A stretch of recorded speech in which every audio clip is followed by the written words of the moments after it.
European और Asian hockey में क्या फर्क है? वो जो एक स्टाइल। हाँ, ये एक बड़ी इंटरेस्टिंग बात है। और बड़ी देर से मैं कहूँगा हमारा जो हॉकी का डीएनए है ना वो एशियन है। अच्छा। सबसे पहले मैं ये कहता हूँ। और एशियन स्टाइल की जो हॉकी है, कुछ लोग तो कहते हैं कि जी वो अटैकिंग जो तरीकाकार है ना वो एशियन स्टाइल है। और मैं इसको ऐसे डिफाइन करता हूँ कि अटैकिंग नहीं, जो शॉर्ट पासिस के कम्बिनेशन है, राइट साइड से right half, right out, right in का ट्राई हो, लेफ्ट साइड से भी ऐसे ही ट्राई हो, या फिर लेफ्ट का सेंटर के साथ मिलके ट्राई हो, राइट का सेंटर के साथ, शॉर्ट पासिस का जो कम्बिनेशन है वो हमारी ब्यूटी है।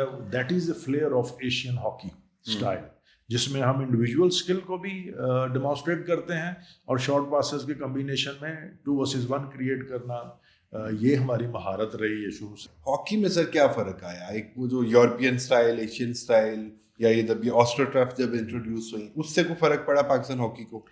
देखिए, बेसिकली तो यूसुफ भाई एस्ट्रोट्रॉफ से नहीं फर्क पड़ा। नहीं अब फर्क देखिए पड़ा। ना, जब एस्ट्रोट्रॉफ इंट्रोड्यूस हुई है 76-78 में, तो उसके बाद 84 ओलंपिक्स गेम तो पाकिस्तान ने जीती हैं एस्ट्रोट्रॉफ के ऊपर। तो फिर हम कैसे कहें कि एस्ट्रोट्रॉफ से फर्क पड़ा है? फिर लास्ट 94 वर्ल्ड कप भी हमने जीता है, वो भी उससे पहले बीजिंग एशियन गेम्स भी जीती हैं, एशिया कप भी 89, सब एस्ट्रोट्रॉफ भी हम जीते हैं।